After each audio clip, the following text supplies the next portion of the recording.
One of my biggest challenges is creative block. I'll sit down and I want to create, but nothing's coming to mind. And that can be stressful. And so what I do is I'll step away. I'll take the time to take that break to, just live life, experience things, because in doing that, it gives yourself some time to refresh your mind, refresh your creativity, so you can come back to it and really just lay it all out there.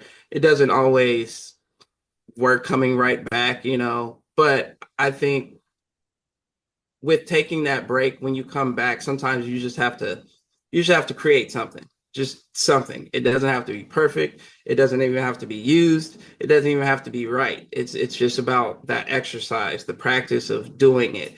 And then once you get through that, usually something more creative will come after. So that's what I do. So, as a screenwriter, there are plenty of challenges. Uh, and one of the main ones for me is time management. I don't get a lot of time to write. And when I do write, I have things to do before that and after. So I really need to focus on what it is that I'm trying to do during my writing session.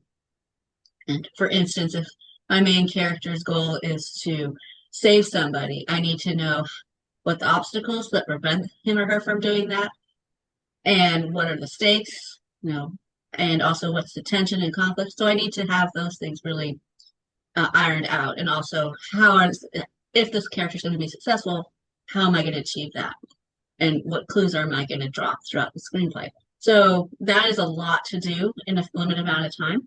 But what I find helpful is going through it one step at a time. Like, what is the character's goal? What's three things that can prevent them? What's a situation that can I can create that demonstrates that? What lessons are they learning?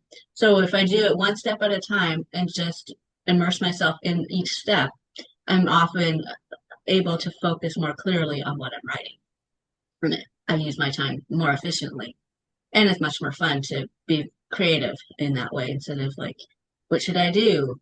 That kind of those doubts and those moments when you're really not sure what you're doing. Uh, but I'm not always successful at that. Some days I just stare at the blank page and be like, I have no idea. And in those times, I just recognize that I am human and it's okay to stop for a moment. But that is a challenge that I continuously work on, and I'm generally appreciative of the fact that I get to write. So that also inspires me to keep going and to conquer those challenges.